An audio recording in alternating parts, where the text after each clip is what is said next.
Evening, folks, or should it be folk? Or should it be folkers? Hey, we've got three. Bloody hell.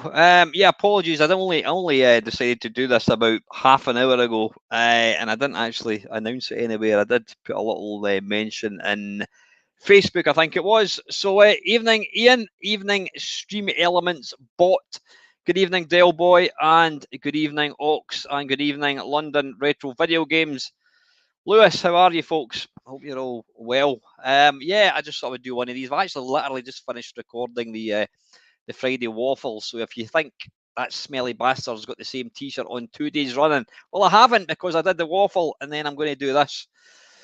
How are you, Lewis? Don't get to see you very often, mate. I know, obviously, you've got the kids, with the kids safely tucked up in bed. I hope you're well, mate. Evening, Mr. Elliot. How are you guys? Anyway, right, listen. And good evening, Hawkeye Pierce 1066. Excuse me. Right, if the computer's going slow, it's because I'm currently, in fact, Dale will be able to tell me that if that actually affects it.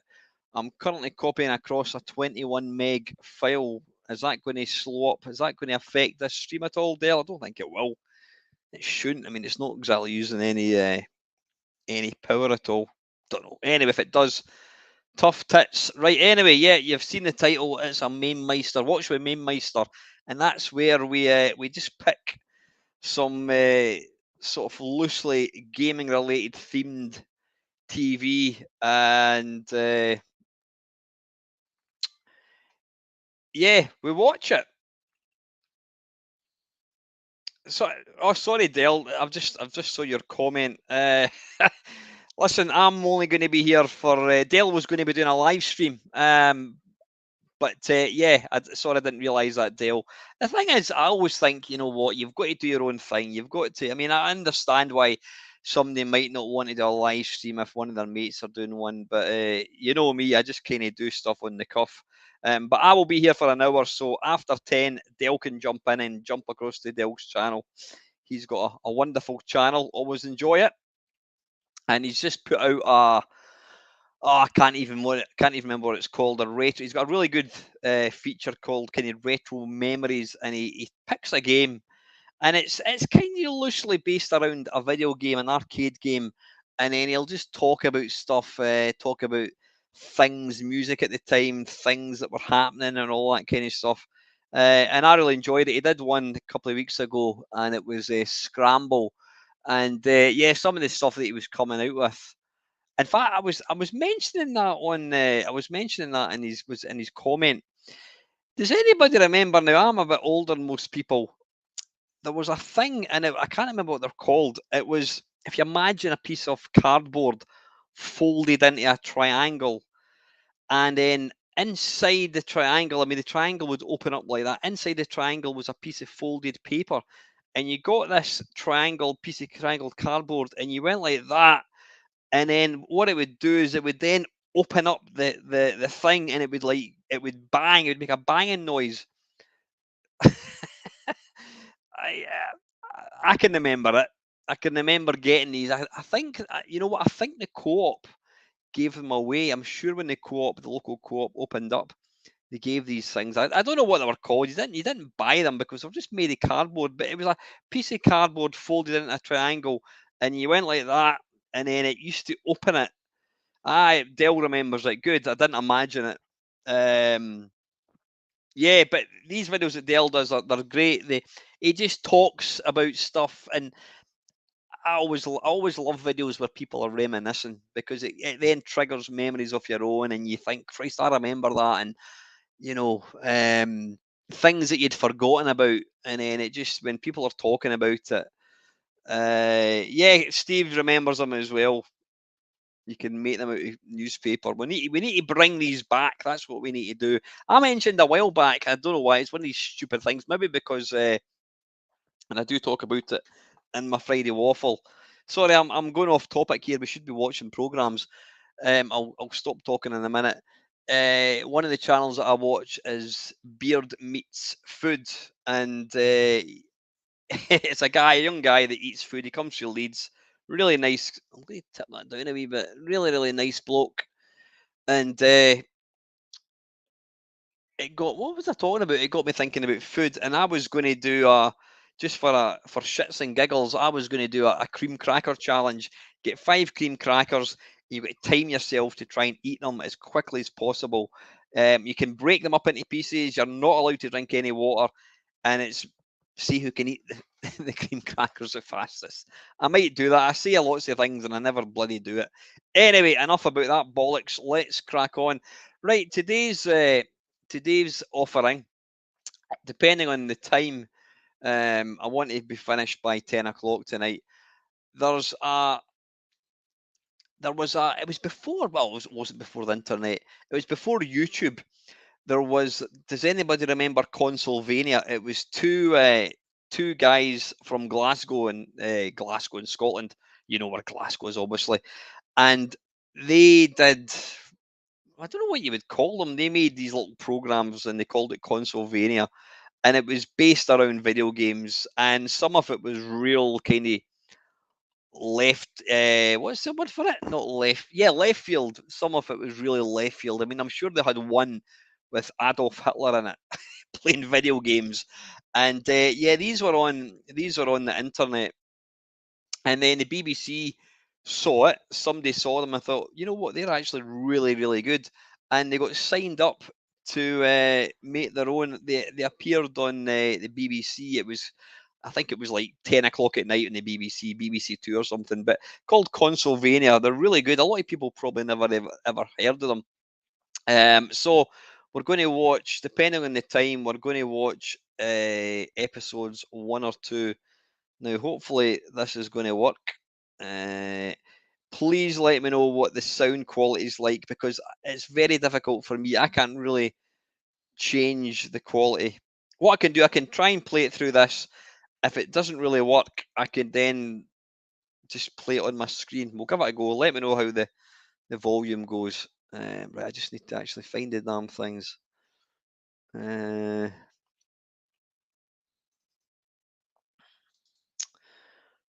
Right, Consolvania. Let's. Oh, bollocks! Why does it not support? Right, you know what I'm going to do? I'm going to do it the old-fashioned way.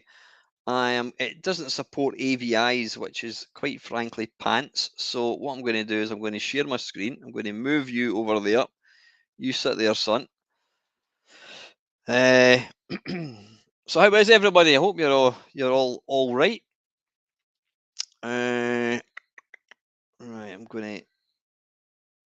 going to hide my desktop icons because I don't want you guys seeing what videos I'm making at the moment.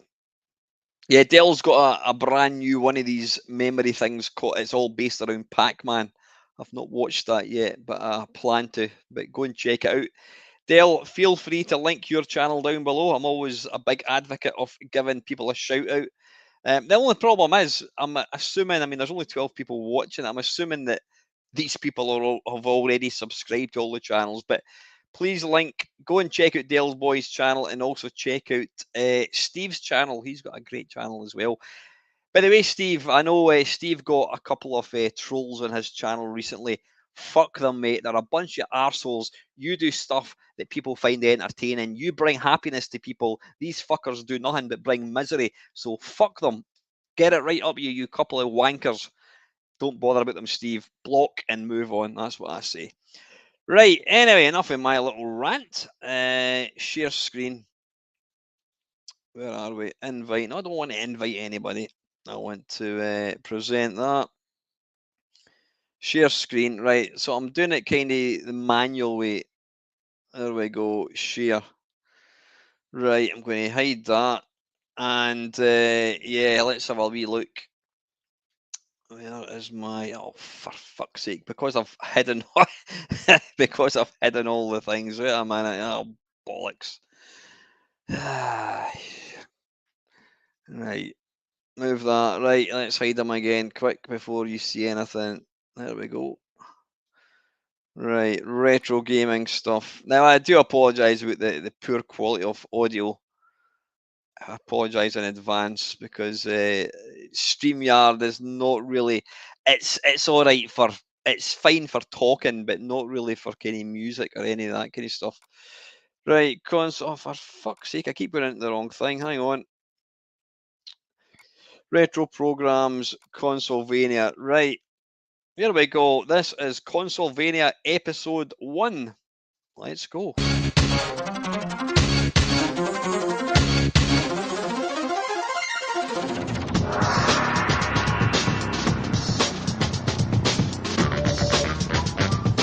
you hear that okay? Evening, Craig.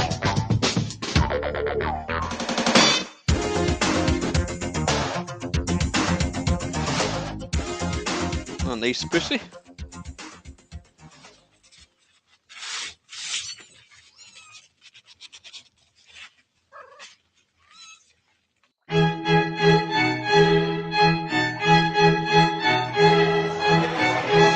Right, this is 55 minutes, by the way, so it's going to be one.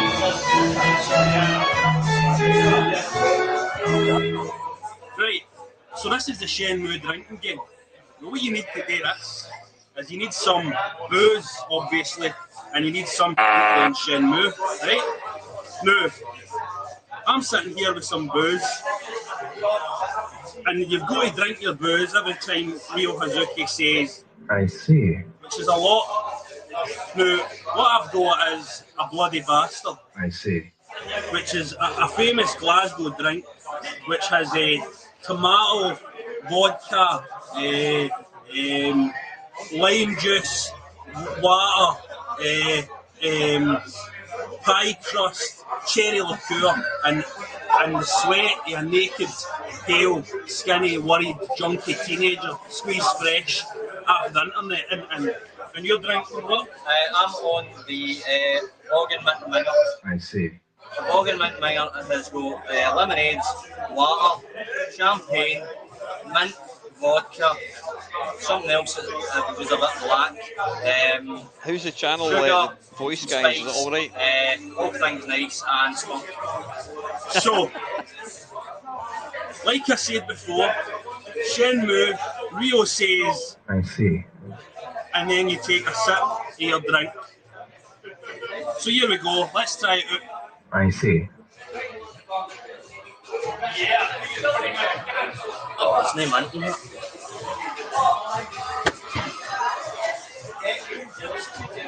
Say, he's a fucking lightweight, always has been.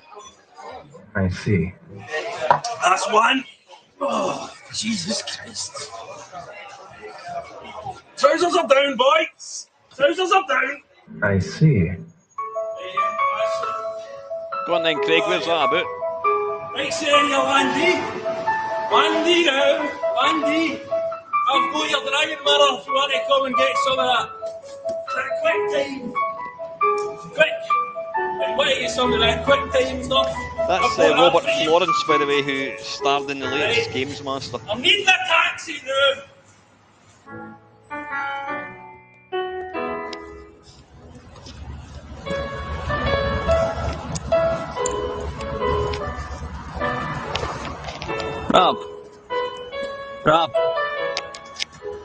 Rob.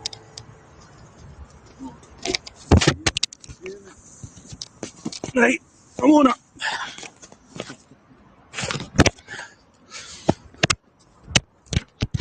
Hi. I suppose it's quite fitting, quite apt to APT that I'm here. First episode of Consolevania. Just about to review a Castlevania game. And that's why I came here, for a bit of linkage. Glasgow's beautiful northern necropolis.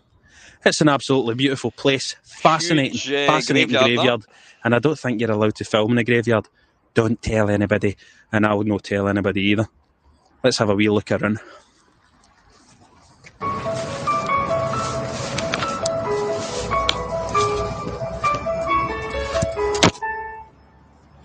You know, folks, Koji Igarashi has brought us Castlevania Lament of Innocence on the PS2. He's a master, and he's hoping to give us some narrative grounding for the whole Belmonts versus Dracula saga. And in the process, I think he's going to try and lay to rest the ghosts of those shocking N64 3D games that disappointed so much. And to be honest, I've got high hopes. Muller, I've got your Tampax here. Castlevania. Right, what's the right game anyway? Right, well, here we are. You know, Castlevania loads up, and the disappointment seeps into my bones already. It's not very pretty, this game. Everything looks grainy, rough, textures are repeating, corridors look, you say, I've been in here before. It all looks the same, everything's the same. Where's the lovely artwork, where's the nice art design, where is the great music? For the off, this isn't impressing me. It's a big disappointment in the visual and oral stakes. And remember, this is a game in direct competition with the worst kind of competition a game can possibly have itself in the past. Still, it's all about the 3D now, and that's what they say. So, let's talk about the camera. It's always a good place to start. Castlevania's got a fucking weird camera. Never has a camera felt so obvious. It's as if this game has been shot by some director who likes using cameras built for people with giant hands made of ham. The camera itself is obstructive, and that it always feels like it's in the room with you, and it always feels huge. Leon Belmont runs by, and it feels as if he's making a wide arc just to get round it without knocking it over. Look here. In the entrance hallway of the castle, your camera is slap bang in the middle, rotating to follow you and taking up a shitload of space. And you're thinking, I want to see what's in the middle of this room, because I think it might be the cameraman. But you'll never see what's there, because there's places in this world where only the camera is allowed to sit. It's bizarre, and it's reminding you you're playing a game. But how does it play, Robert? You're all saying, well, you might have heard that it plays like Devil May Cry. That shit. It doesn't. Well, Leon Belmont does have shades of the old Dante about him in terms of character design. There's a very solid old school feel to the way Leon moves. That's plus point number one. Leon has a very 2D Castlevania feel. You start to realise that the game's camera, which initially irritated you so much, is helping to create a semi-2D plane, which feels very familiar and very welcome.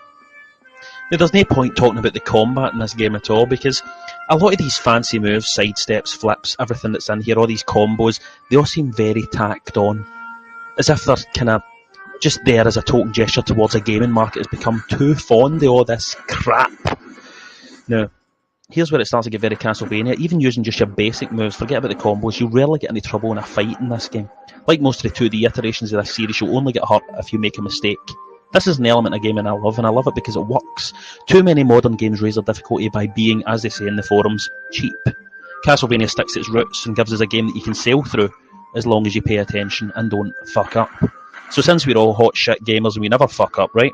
Where's the challenge in this game? Well, Castlevania's never been a game about challenge. In essence, it's always been about exploration, and lo and behold, you're 2 hours into this title and something wonderful happens. Combat's second nature, and you're ploughing through the enemies, scorching through rooms, checking your map, and you realise how much fun you're having just opening up that map, just turning those rooms blue, just like back in the old days.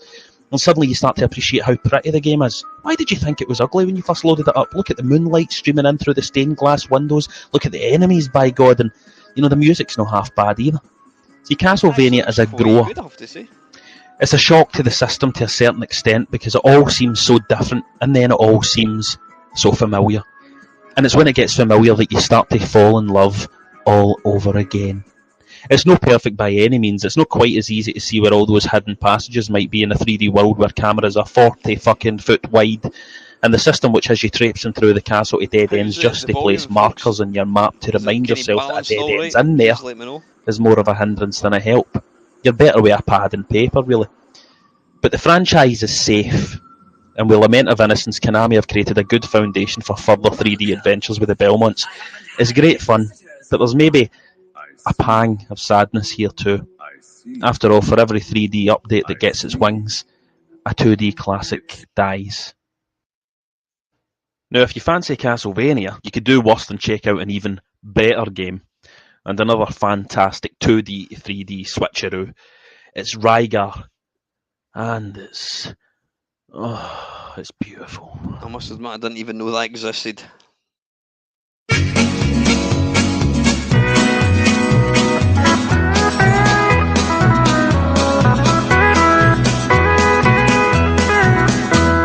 Well, I'm here with, what's your name, sir? Brian McDonald.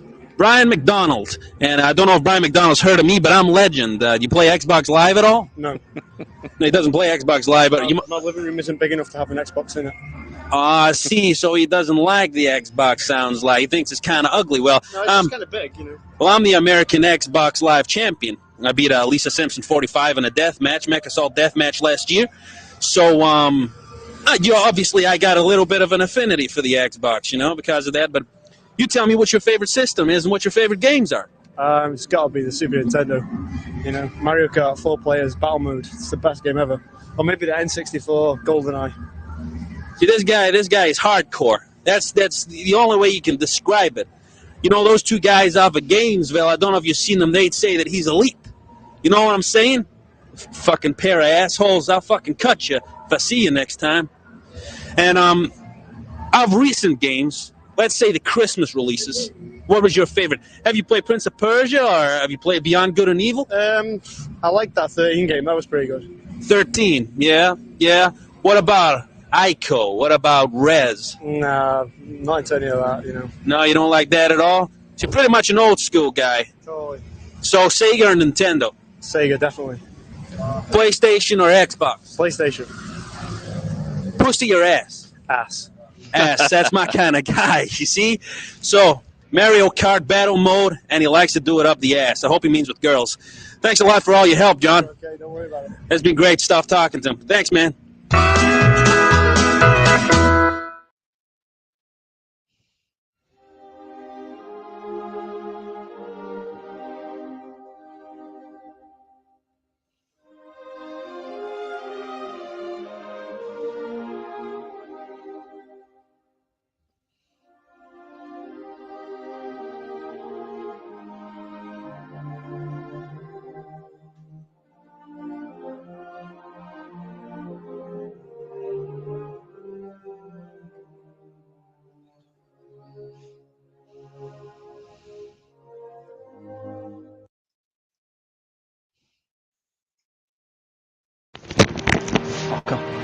As things stand now, we've never had a platform that lends itself so well to PC ports. We've never had a platform that boasts the technical specs of Microsoft's Xbox. However, with the game we're looking at now, Morrowind, it has to be noted there are still major hurdles the programmers face in porting the game down to a console. Hurdles that unfortunately haven't been overcome in this game. It actually does sadden me to say that if we're going to talk about Morrowind in the Xbox, we have to highlight the bugs that it has. In truth, the game's pretty much infested with them. If you've played the game, you'll have seen one of the loading screens which details it's a dangerous place in Vanderfield and you should save often. Never a truer word was spoken. The fact is, the most dangerous foe you're up against in this game are those invincible, invisible giant bugs that conspire to ruin your gaming experience by trapping your leg in a mountain or throwing you out It's of a funny, I room through always a thought wall that, into a black expanse of nothingness. that, you know, the Or my PlayStation particular 2 and favourite, Xbox haven't deviously really intercepting your aged save game that and scrubbing badly, it from but the when you hard look drive at and these not even early having the games, decency they to scream, have changed quite a I bit. like it! In your face. Just to put into perspective the criticisms I'm making here, they're criticisms from a guy who's put at least conservative estimate. Right, At least I don't know. You folks want to watch this? I'm doing Morrowind Game of the Year, mum! Sorry about that, Consolvania. Or shall I stick At something least else on? This is 150, their 200 very, hours very of game first one. time It's a into the wee bit first kind release of of rough around Morrowind, the edges. which What are you was thinking? out around Do you 15 want months to ago on watch the this, Xbox. or will I stick And on it's a during when that games huge amount attack? of Let game me know. time that you peel back the layers of Morrowind and pick holes and things like the less than perfect I'm happy to method watch of this. I'm leveling happy up, to stop it and we'll or the watch something inadequate amount else. of dialogue in the game, be it verbal or text. But for a large stretch of time, probably longer than the entire length of most RPGs, Morrowind is an impressive outing. If you can force yourself to concentrate less on the usual RPG obsessions like leveling up, Right, tell you then what, you'll I'm find just going to have many, a wee many look and hours of see what else joy-filled we can discovery, watch. because it's in the pursuit It's of the worth higher watching. All these are stats available on that the game YouTube. begins to unravel. You'll Go and quickly watch notice them the game is a in dawdle, your own time. and after you reach about level 15, 16, you won't really have much trouble with any opponent. You'll also find that money is far, far too easy to come by in the game. With the addition of the island of Solheim from the original PC add-on pack of Bloodmoon, you might find some challenges in the new adversaries. But again, if you're above that is about level 20-ish, you should be well equipped to Evening, handle the Jam going, challenge. right, you know what, I'm If you going played to the first release to stop. death like what It is entertaining. It's what was I going to say? It is entertaining, but you can watch them yourself. Right, I think we should. I think we'll drag it back to the real early stuff. I think we shall go for managing the micro episode 3. Let's go for this. Right, this is 24 minutes long. I think that's quite enough.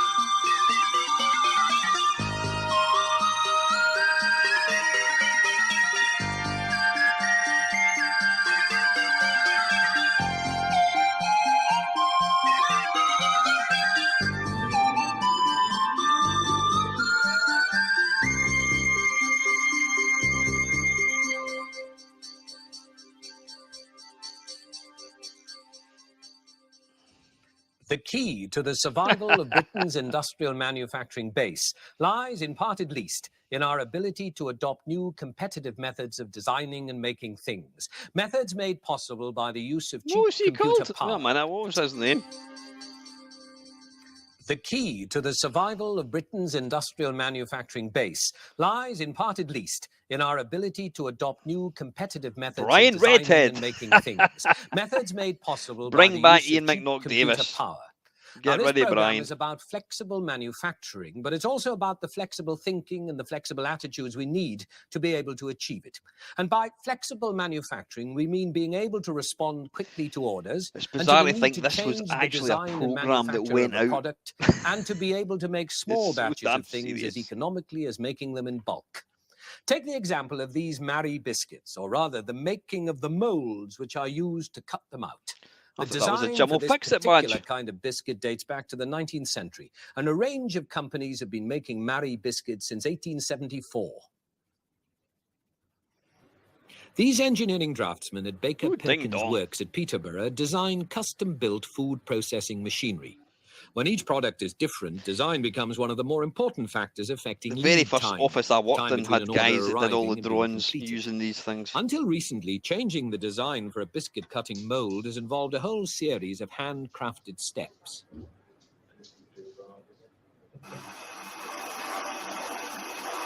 Jesus, all this for a bloody rich An tea. enlarged design from the drawing office had to be milled out of a block of solid brass by a skilled craftsman. NHS The glasses. contours of the template were followed with a pantograph, which mimicked the design down to the size of a biscuit. 100 life-size molds are needed on the roller which the biscuit manufacturer uses to cut his dough. Each one used to be laboriously milled out in this way. Now all that has changed, and changed in a way which shows two Jesus, things look at about that computer. computerized technology. First, how it is improving this company's ability to deal quickly with orders, and secondly, how it affects craft skills like draftsmanship. Computer-aided design units are now available as tools for the same engineer designers to use. With fewer man-hours and with fewer mistakes, they can create and alter A lovely complex chocolate-coloured designs shirt, if and you then don't mind me store them saying away so. electronically for a whole range of their products, including the Marie biscuit. The computer can print out the design in a very short time, eliminating an enormous amount of drafting effort. Thank you, Dale. That's very kind of you, buddy. Thanks, mate. Not that there is now as much need for the printed design, because the computer can also produce on punched paper tape the complete instructions for making the mold. It is the combination of computer-aided I design wonder why and every manufacture which is so warehouse powerful here. overcoat was The that same brown tape colour. that came from the design office directly controls the computer, which in turn controls the machine. It can It's mill Fred out the Dibner. biscuit molds 4 at a time directly onto the final roller, eliminating many of the intermediate steps. The whole process reduces the lead time for a biscuit roller like this from about 3 months to as little as 3 weeks. This program is like the computer program, but without the Now, clearly, the advantages to that without company are the very bloody, considerable. New the technology charisma. is helping to keep it in business. What is also clear is that the kinds of job which have been most affected are He's not quite the semi-skilled same. jobs and jobs with a craft element. New technology has you been call it? introduced there relatively painlessly, with no redundancies, and where jobs have gone, workers have Eye been candy for the redeployed women, or not not like replaced on Ian retirement. McNaught Davis. But of course, it's not always like that. And when new methods loom up, there is naturally anxiety. A 50-year-old machinist, say, may have cause to be worried about some of the equipment now available, which demands skills of a kind he may not feel Evening, he sir. can How are learn you, at mate? his age. And this is equipment which other countries are adopting to our disadvantage. Machines like these.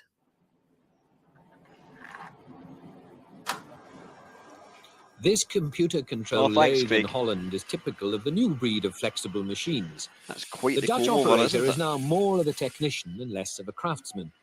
His new skills include being able to alter the computer software as well as being a tool setter. Introducing this kind of machine into Britain has often led to union demarcation problems, as well as bringing into question the whole of our traditional craft apprentice training system. But industry cannot afford to ignore the That guy is qualities, fighting above to all the not have a bald head. versatility Look of at this it. kind of machine. Or this. Enter the Demon King, or so some alarmists might say. The classic robot of the 80s. This robot is finishing off a plastic part. All its actions have been programmed through a simple keyboard.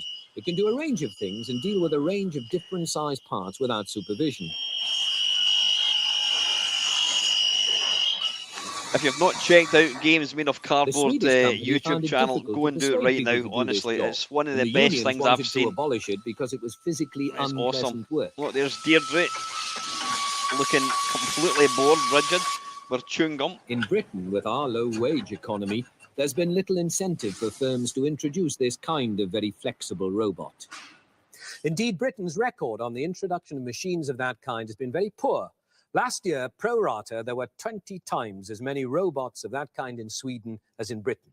And a number of reports have pointed to a real lack of awareness of an ostrich-like attitude to techniques like computer-aided design. A belief, for example, that it can only be used profitably by small companies. Now, flexibility of production, and especially the ability to make small batches of a product with a very much reduced lead time, is not just a question of introducing a clever machine here or there. It means a change in approach to the whole manufacturing process and good industrial relations. Things not as easy to order as a robot.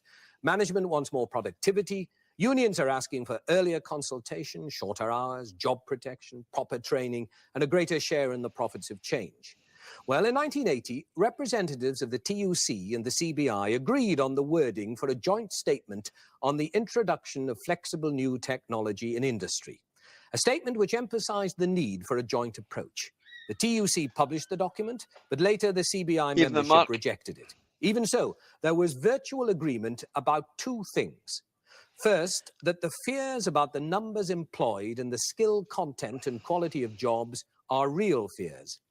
And secondly, that the technology is urgently needed in Britain if we are to stay competitive and therefore save jobs. Take, for instance, the manufacture of these blow torches and cylinder valves, which are made by the British Oxygen Company. A few years ago, before the recession really bit hard, the company had a very forward-looking policy of innovation. And the way they approached the making of these very typical industrial products illustrates what can be done. They chose a greenfield site in Skelmersdale in Lancashire. The factory was opened in 1976. Through a single union negotiating agreement channeled through the Engineering Workers Union, the traditional system of working with charge hands and foremen has given way to what they call group production. The whole of the manufacture of each product, say a blowtorch, is now the responsibility of a group of workers, led by a group leader, and individuals can move round doing a variety of jobs within the group with remarkably little demarcation. Overtime has been reduced and is slowly being replaced by a productivity bonus scheme in the hope on both sides that this will encourage the introduction of new technology. The company argued that most factories suffer from three things: long lead times because of inflexible manufacturing methods, high indirect labor costs, often associated with a lot of paperwork, much of it documenting work in progress. I do apologise in advance, guys, about this. I didn't realise it was going to be as dry as this. But anyway, it's part of the hobby, isn't it? That of all the products they make each week, so that's 4 out of 5 can be predicted with confidence. But the last 20% covers uncertainties created by fluctuating demand and special orders, where, for instance, a customer needs a modification or even a new product. So they divided the factory into two parts.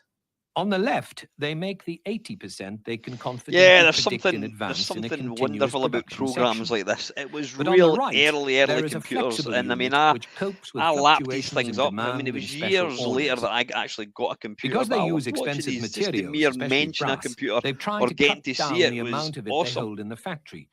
So instead of depending on outside companies, they immediately recycle their own waste metal and make their own forgings in an automatic unit which makes use of a computer to Jesus, that analyze looks the metal. health and safety wise, isn't it?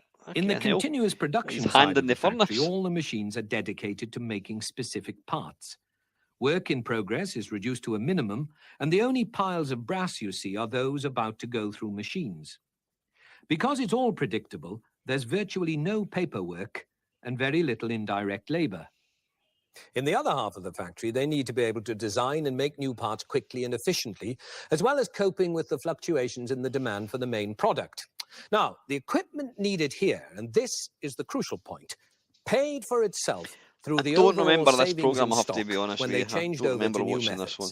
The design offices are right next to the shop floor. Commodore If a PET, new folks. part needs designing, it can be done with a computer-aided design program dialed up on a terminal from a company in America. Did every geek Down the have telephone glasses line back in comes the the day? information for the design, which is then recorded on a punched paper tape. When an order well, is that being guy's just processed, blowing my the tapes theory out the needed water. can be collected by an engineer from the Evening, shop floor, Colin. who takes them and loads them into the computer-controlled machine tools. In this way, they're programmed and set to produce a given number of parts unattended. Unattended, but not unnoticed. Each machine here is continuously monitored. A box is fitted on each one which can register whether it's working, broken down, being repaired, and how many parts it's made. Its power consumption is logged too. All the information feeds into a computer housed in the TARDIS. That's what they call that hut. They've planted it deliberately right in the middle of the shop floor to make sure the technology isn't seen as a threat. The group leader and the maintenance engineers can keep track of everything going on and plan the scheduling and repair of the machines accordingly. Once the parts are made, I'm they're trying to put figure in out a what buffer accent store, he's got. It's a very micro-controlled, strange and once again accent. planted right in the middle of the shop floor. At the touch of a switch, it can find a part and deliver it to whoever needs it without paperwork changing hands and without the need of a storekeeper. At present, parts have to be weighed and counted in the old way, but soon they'll install an automatic weighing system, which will then know precisely what's been taken and subtracted from its electronic inventory. The present system of stock control using cards is crude, but it's going. And the computerized system already in use to tell the That's shop a floor beard which and a parts half. are Look at needed that. for a particular Awesome. order will soon also know what parts are in the store and what parts are being made. It's just a matter of linking more of the system together electronically. Finally, there is assembly and quality control. Two areas where in this factory flexible machines are not yet being used in place The of guy's human looking a bit beings. bloody scruffy. Throughout the Evening, factory, Clarkson. small labor-saving This is devices called, have appeared, but the what is it machine called? feeding and the assembly work are still very Can't remember what labor-intensive. it's called. And these are the areas where the biggest changes may come in future years. Well, now I want you to meet the man responsible for the thinking behind that factory, John Collins, who's chairman of the British Robotics Association. Look at And also with us is John Tuckfield, who's Assistant General Secretary of TAS, of the Engineering Workers Union, whose members, draftsmen and engineers in particular, are most affected by the methods that we've seen. Now, when you were thinking about that factory, Oh you my weren't just God, thinking about a that new is method of hilarious. Look production. at the guy on the No, left. the factory and its production methods, though an important part of the business, is only one link in the chain. And if one is to be innovative, one has to be the same degree of innovation in marketing, sales, and in the distribution systems, all of which form a total link. And the most successful people are those that put this act together best. Well, the unions, of course, are always been accused of being the obstacles the to change. wallpaper. But do you think that often it's management who are not aware of the possibilities of the new technology? I think so. I think there are many gifted amateurs, to put it politely, among managements in Britain. Quite the And also, hairdo. if you're in a low-wage economy, you don't have a primary motivation to introduce new machinery. I can't think of any CAD. Every one of these equipment that guys my could members beat me have to ever death in a objected to. I fight. can think They're of countless awesome. firms where the management themselves had Can't remember never what this is had it called. occur to them that it should be Hang on. introduced. But we're not only in a low-wage economy, of course, we're in the midst of a recession. Perhaps that is the worst possible time to be You're thinking having a of doing laugh. something You're in new. the recession. Yes, on the other hand, it can be argued that the recession is not a result of new technology, but rather the reverse. What's the Our excuse recession nowadays stems then, from right? the I lack can't of new remember how to. technology, and certainly the only way in which we're going to stem the tide and reverse it is by adapting to new processes and new techniques. But how do you pay for it? Beg your pardon, sorry. The payment of it is always considered to be a problem that people revert to governments and so on and so forth. I think this is called the managing the production micro. processes Yeah. themselves, by creating stockpiles on the shop floor, create a sufficient It was a wealth, 5-part of series, idle so we capital, can that if it is we'll watch transferred another into one new maybe production next week. processes, will certainly prove to be able to pay for the new technology introduction, as did the Look at the factory state of scale. his tie. I mean, look at the size of the knot. It's pulled way too tight. Won't you put up unemployment? I would have thought that with all the problems facing Britain at unemployment levels, introduction of new technology is a very minor element. However, if when we eventually emerge from the recession, if we don't have a modern industry, fat chance, then Britain will die. We'll become a third world industrial state. Well, now, if we are going to have a modern industry, it's likely to include this robotics. one makes now, maybe the the media computer are to blame, I'm program. not sure, but it makes we it look found that like the it management has in a more in number of common with factories Games that we Master than visited this. were This loath is to as mention dry the as a word robot on the bloody shop floor. nun's The ideal chuff, job for honestly. a robot is doing a job that's unpleasant or tiring that people don't want to do. And here's an example. We visited the factory at Lansing Bagnall who make forklift trucks. Now, the electrical wiring for these is installed in one of these things, a harness. It's a sort of bundle of wires of different lengths and colors which connect all the circuits to the vehicle. This is the way that wiring harnesses have always been made and still are made. It's not particularly pleasant work, and the women complain that it ruins their nails. One of them suggested a robot could do the job better, and that is exactly what the company is aiming at. It's not particularly pleasant work. The woman complain it ruins her nails.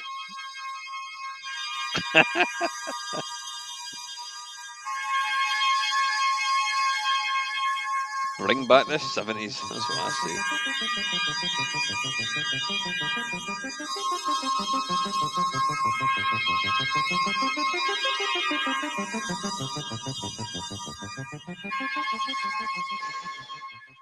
Yeah, that was. Is not yet on the shop floor, but in the company's development laboratory, where it will stay until it's proved its reliability to the satisfaction of the management and of the unions. Is it too early to see any pattern in the introduction of robots here? I think that the pattern initially will be one of replacing antisocial jobs, and this pattern has already shown itself in the companies. All 370 of the robots that we've taken in, a large proportion of them have fallen into this category. As the methods of using the robot become more well known, and as the methods of production become more sophisticated, then the extent of the robot intrusion will become greater. Would you regard it as intrusion? I mean, would your members be offended to be replaced by robots? Well, I think they may have seen Star Trek or read Isaac Asimov, and they'll be therefore be rather concerned about the word robot. But in practice, we've lived with it for many years.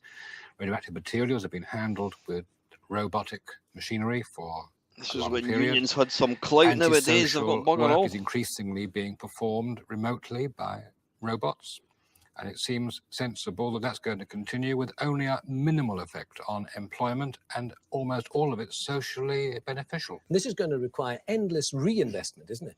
Certainly. There's a dramatic change in the speed at which you have to invest in new machinery. In 1920, you could buy a machine tool, maybe last for 20, 30 years. Today, you're fortunate if your machinery lasts 5 years. Well, now, to give you some idea of the kind of productivity that can be produced Where by did the they get complete him from? I mean, exploitation of the new seriously, what happened technology, to Ian is a McNaught? very Maybe they couldn't sobering afford example them. of a Japanese factory where they have indeed altered the product to suit the new methods, moving them towards the last frontier, the automatic factory. In one of Sony's factories in Japan, about 40 girls assembled by hand printed circuit boards for hi-fi systems. But in development is a new computerized system with only 3 people to run it. One machine feeds components selectively into slots in a metal tray. This is all the women that are on the assembly line. Systematically under some pipes, down which the capacitors and resistors are fed by gravity from a set of reservoirs above. All the different components are designed to be the same size, and there are no connecting wires. Another machine prints spots of glue on the printed circuit boards at the exact points where the components are to go. The board and the slotted tray are pressed together. This makes the components stick to the board, So now it can be turned upside down and passed through a bath of molten solder to finish the job. Soon, robots will replace 2 of the 3 operators. In the production version, only 1 person will be needed to supervise the whole process. To change the product, it's only a matter of reprogramming the machine. And business is booming for Sony. You notice the men get to operate the computers, women aren't allowed near them. The Japanese have always concentrated a good deal on quality control, often moving production line workers there when they've been displaced. In Britain, we can see how the introduction of computer-controlled equipment is having an effect on quality control. We've been to one factory where it's difficult, for all the unemployment, to find enough skilled men to do the work. The medium volume production of telephone answering all the women on the assembly line, still folks. depends on a good deal of hand assembly of printed circuit boards. After manufacture, every board has to be tested. Now, in the past, this has meant skilled test engineers doing the job, a job which is remarkably tedious. Job that would be. Since test engineers are expensive to train and Women, hard to come know by, your place. it's been difficult to maintain a high level of production and a high level of reliability.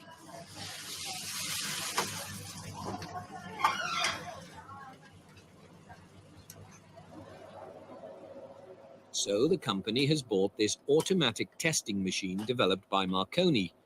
The result has been that they can use people who are less skilled to control the bulk of the testing. This machine is testing each component separately. Yeah, there's Lorna, she's less skilled, obviously. Also, it will test for shorts and test where the links are missing. It finds it within a couple of seconds, whereas before it would take us an hour and a half. Yes, because you're stupid, Lorna, that's why. Such a wide area of board and so many components to cover. Now it will tell us. You have a rather such spankingly component to another component, and it's very, very easy to find it. We have diagrams like this, which show us where the components are, where the test points are. It's just in between 2 test points. So within a few seconds, we can find the short. She's obviously burnt her finger before she got plaster on it. Hugh Barker is the technical director at the Answer Phone factory. We couldn't really get enough engineers to handle the throughput. So you're using different people. They're not test engineers. They're stupid people. To do the bulk machines, but the skilled test engineers, we've got roughly the same number as we had. There you go, there's Alec, he's they're now skilled. sorting out the difficult problems. And they prefer it. They find life more interesting. Turnover in the test department has dropped since Marconi went in. But the Japanese are finding that the new technology is, as it were, sort of polarizing the jobs. And in the middle bit, the sort of semi-skilled, the craftsmen, those jobs are disappearing. Do you think that's what's going to happen here?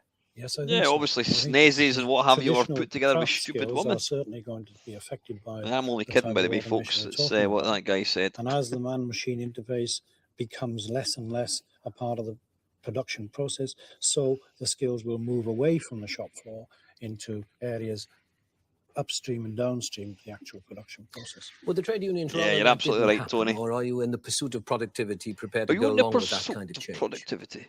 Well, the brutal truth is we don't have much choice of the matter. We don't control what's going to happen. We can, on a temporary basis, fight a rearguard action if we were unwise enough to do so. But broadly speaking, what we want, we've got to have very substantial social changes. We've got to have a retraining. He may have got a jacket and actually fight himself. Look at that, it's all kind of bulged at the back. Britain. And that requires the industrial training boards and the like to develop programs, particularly for skilled craftsmen. And also, I should mention, some white-collar staffs, particularly clerks, will be very substantially affected by new technology. And how do you think we best prepare ourselves for this? I think we have to go right back into the education process and prepare people to see that production per se is a subject which should demand and receive the best brains the country has at all levels. We have depended to a large degree up to now on our craft skills in order to keep us in the field. We've now got to be able to educate our people into the new skills at all levels of production requirement and raise the level of people at graduate caliber that go into the production processes. Get it beyond the figure of 270 production engineering graduates last year, which is all a nation of 52 million people feel it's necessary to keep their basic economy running. Gentlemen, thank you both very much. Now, next week, we shall be looking at the way that distributed computer networks are beginning to have an effect in the high street and behind the production lines in companies like British Leyland. Till then, goodbye. Cheers, Brian. Oh, it was a bloody BBC one. Yeah, obviously they couldn't afford Ian McNaught Davis.